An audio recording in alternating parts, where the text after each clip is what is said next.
ରାଜାଙ୍କ ବାକ୍ୟ ଶୁଣି ବସି କହିଲି ଚକ୍ରବାଣୀ ସଧବା ନାରୀ ମାନଙ୍କର ସକଳ ବ୍ରତ ମଧ୍ୟେ ସାର ସାବିତ୍ରୀ ବ୍ରତଟେ ଦେଇ ସେ କଥା ଶୁଣ ମନ ଦେଇ ଜ୍ୟେଷ୍ଠ ମାସରେ କୃଷ୍ଣ ପକ୍ଷ ଅମାବାସ୍ୟା ତିଥି କଲେ ଲକ୍ଷ୍ୟ ସାବିତ୍ରୀ ମାସିଟି ସେଇ ସେଦିନ ଏ ବ୍ରତ କରେ ଏ ବ୍ରତର ଫଳ ସ୍ୱରୂପେ ଯୀଶୁକେ ମିଳିଲେ ମର୍ତ୍ତ୍ୟରେ ତାର ନାହିଁ ପଟାନ୍ତର ଏ ଶୁଣ ରାଣୀ ମୁଁ ଏଇ ଯଜ୍ଞ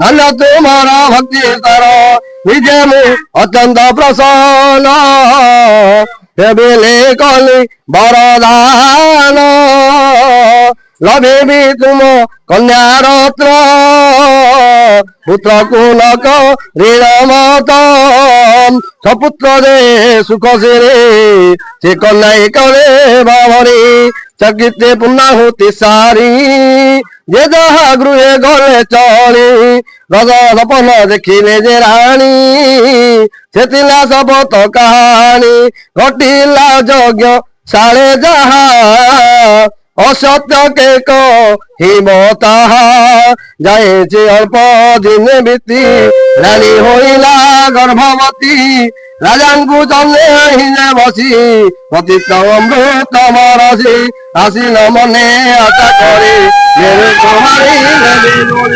ଉଚିତ ସମୟ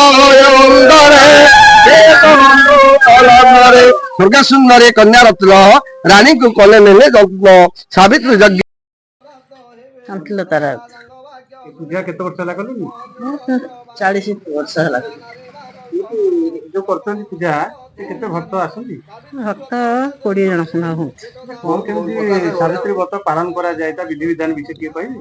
ହଁ, ବିଧିବିଧାନ ହିସାବରେ ସାବିତ୍ରୀ ବ୍ରତ ସତ୍ୟବାନ ଯାଇଥିଲେ କାଠ ହାଣିବା ପାଇଁ।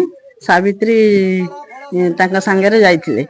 ତମେ ଆଜି ସେ ତ ଜାଣିଥିଲେ ତାଙ୍କର ଅଛି ସ୍ୱାମୀ ତାଙ୍କଠୁ ଦୂରେ ହେବେ ବୋଲି, ସେଥିପାଇଁ ସେ ତାଙ୍କ ସାଙ୍ଗରେ ଯାଇଥିଲେ କାଠ ହାଣୁ ହାଣୁ ଦେଖିଲା ବେଳକୁ ନା କାଠ ହାଣିଲା ବେଳେ ସେତିକି ବେଳେ ସାବିତ୍ରୀ ସତ୍ୟବାନଙ୍କୁ ଦନ୍ତଘାତ ହେଲା।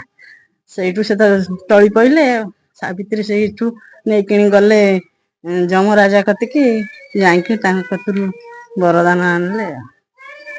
ସେଦିନ ଠାରୁ ସାବିତ୍ରୀ ବ୍ରତ ପାଳନ ହେଲା। ଧନ୍ୟବାଦ।